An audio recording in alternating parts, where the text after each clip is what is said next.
A che serve un tamburo? A celebrare la vita nei campi, a guarire le figlie degli imperatori, a invocare il divino nei santuari.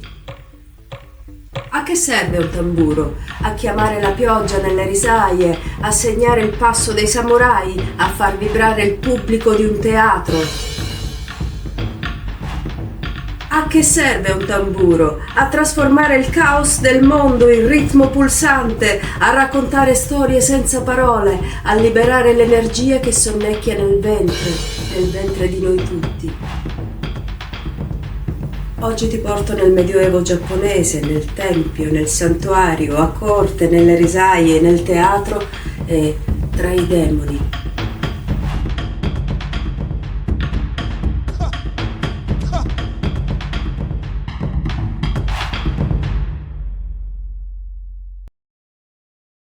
Come forse hai visto in questo video qui, tra il V e il VI secolo arrivano in Giappone tamburi eleganti dalla Cina e dalla Corea. Forse il popolo ha continuato a suonare tamburi primitivi per molto tempo, ma i tamburi provenienti dal continente, raffinati, preziosi, finamente intagliati e decorati di varie forme e colori, trovano immediatamente il loro posto alla corte dell'imperatore, allietando le feste e le cerimonie degli aristocratici. Siamo nell'epoca Nara. Gli abitanti dell'arcipelago si percepiscono ormai come nazione. La scrittura cinese è stata adottata e se prima le nostre fonti erano solo cinesi, ora abbiamo finalmente dei documenti scritti in Giappone a disposizione. È qui a Nara che viene spostata la capitale del neonato impero. Il tamburo trova una dimensione spirituale nei templi buddisti, dove accompagna il canto dei sutra, e nei santuari Shinto, dove la sua sacralità si trasforma in un'offerta musicale agli dei shintoisti, i kami. Guardate che bellissimo tsuridaico a sinistra in questa inquadratura. Ecco che il tamburo ridiventa sacro, come nella notte dei tempi, quando i colpi vibrati sulla sua pelle evocavano le forze della natura con il rispetto e il timore che queste ultime incutevano all'essere umano. Oggi come allora quelle vibrazioni si fanno ponte, un tentativo ancestrale di dialogare con l'invisibile, di colmare la distanza tra il tangibile e il mistero.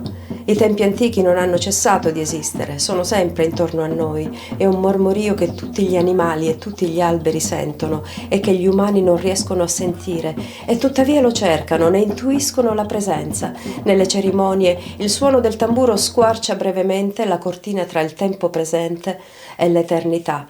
Nella vita medievale giapponese possiamo incontrare mercanti, allevatori, sarti, artigiani, tessitori, fabbri, falegnami, portantini, ma il fulcro della società risiede nell'agricoltura e in Giappone da sempre coltivare significa in massima parte coltivare riso. Si canta nelle risaie, si canta per chiedere alla divinità della risaia la prosperità del raccolto, per cadenzare il movimento del lavoro, e c'è un canto per accogliere la divinità al mattino e la sera si intonano inni di saluto al dio della risaia.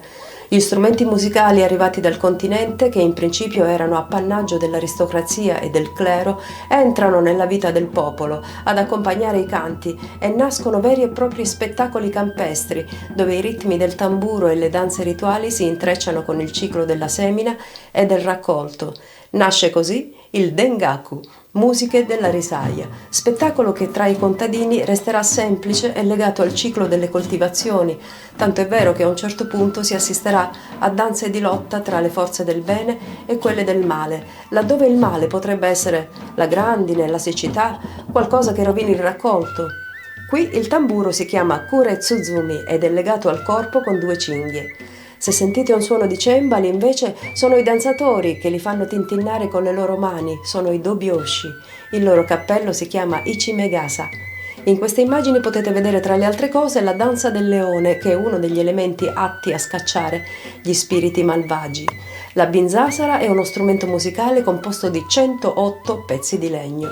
Il numero 108 è sacro nel buddismo, tanto è vero che ancora oggi, l'ultima notte dell'anno, nei templi buddisti giapponesi risuonano 108 rintocchi di campana. Per suonarlo si afferrano le impugnature con entrambe le mani e si mantiene lo strumento in una forma arcuata. Successivamente, con un rapido movimento del polso, si mette in moto un effetto domino in cui i pezzi di legno si urtano a vicenda in sequenza. Questo produce un suono percussivo simile a un fruscio o uno sha.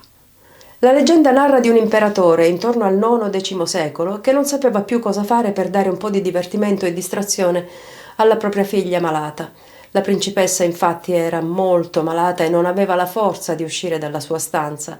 L'imperatore allora chiamò dei contadini delle terre intorno perché aveva sentito dire che facevano delle danze interessanti e chiese loro di fare una rappresentazione davanti alla finestra della principessa. Quest'ultima apprezzò lo spettacolo al punto che da lì in poi il Dengaku nel Medioevo sarà accolto nelle corti aristocratiche, diventando qui uno spettacolo di intrattenimento. Le cerimonie Dengaku non erano semplici spettacoli, ma un battito vivo nella quotidianità del Giappone medievale. Ce lo raccontano numerose fonti antiche, tra cui i sontuosi rotoli di cronache medievali come l'Eiga Monogatari dell'XI secolo. Ma questa tradizione si insinua ancora più in profondità nella storia, riecheggiando persino nelle leggende più oscure. Tra queste spicca quella di Shuten Doji. Ma chi era Shuten Doji? Era un Oni. Un Oni è una delle figure più emblematiche e terrificanti della mitologia e del folklore giapponese. Raffigurato come demone, orco o spirito maligno, incarna forze distruttive e caotiche, ma non è mai una creatura bidimensionale. Gli Oni sono spesso descritti come giganti muscolosi e terrificanti, con la pelle di colori vividi, rosso sangue, blu notte o verde veleno, e uno o più corni che spuntano minacciosi dal capo. Le caratteristiche distintive sono denti affilati come rasoi, zanne sporgenti, capelli arruffati come crini di bestie selvagge e indossano un perizoma di pelle di tigre, simbolo di forza e ferocia. Come arma brandiscono un kanabo, temibile mazza chiodata, incarnazione fisica di violenza e potenza brutale. Tra tutte le leggende sugli Oni, nessuna è più temuta e affascinante di quella di Shuten Doji, il demone ubriaco. Shuten Doji, signore degli Oni, governa il monte Oe, da dove scatena il terrore. Insieme ai suoi spietati seguaci, rapisce giovani fanciulle di Kyoto per divorarle. Tutto sembra perduto. I padri e le madri piangono le figlie perdute e le famiglie delle giovani sopravvissute temono per la loro vita. La corte imperiale invia dei guerrieri che tentano di affrontare la bestia. Un gruppo di Oni travestiti da danzatori di Dengaku tenta di avvicinarsi ai guerrieri, fingendo di offrire loro intrattenimento. A questo punto persino le divinità si indignano, pervase da un senso di rivolta, e inviano poteri misteriosi ai guerrieri. E funziona! Lo sguardo penetrante di uno solo dei combattenti smaschera l'inganno, respingendo i demoni. La danza Dengaku si trasforma da rito propiziatorio a strumento di inganno. Così, a volte, tra i canti e i tamburi si percepisce ancora l'eco di antichi Oni, pronti a riemergere dalle ombre.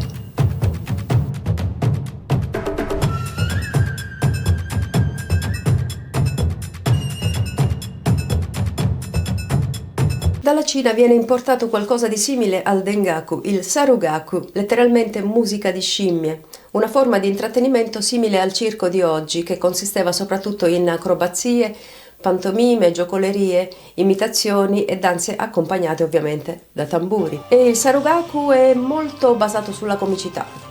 Dopo qualche secolo negli ambienti popolari ottiene comunque il favore e quindi il patrocinio degli aristocratici e si trasformerà nella forma più elegante di teatro classico giapponese, il No. Anche se ci saranno mescolanze artistiche, il Dengaku autoctono è legato ai culti shintoisti, mentre il Sarugaku, spettacolo di importazione, avrà sempre influenze buddiste. E qui mi fermo, o meglio mi fermano. Sì, perché la sigla incombe, pronta a calare come una spada di Damocle sulle mie parole. Tiranna, inflessibile, autoritaria, implacabile, cazzo sta arrivando. Ma niente paura, perché questa storia non finisce qui. Anzi, abbiamo appena iniziato a grattare la superficie. Nel frattempo, se vuoi tenere gli Oni lontani dalla tua casa, fai un gesto apotropaico. Condividi questo video con amici, parenti, vicini di casa, amanti, cugini, colleghi.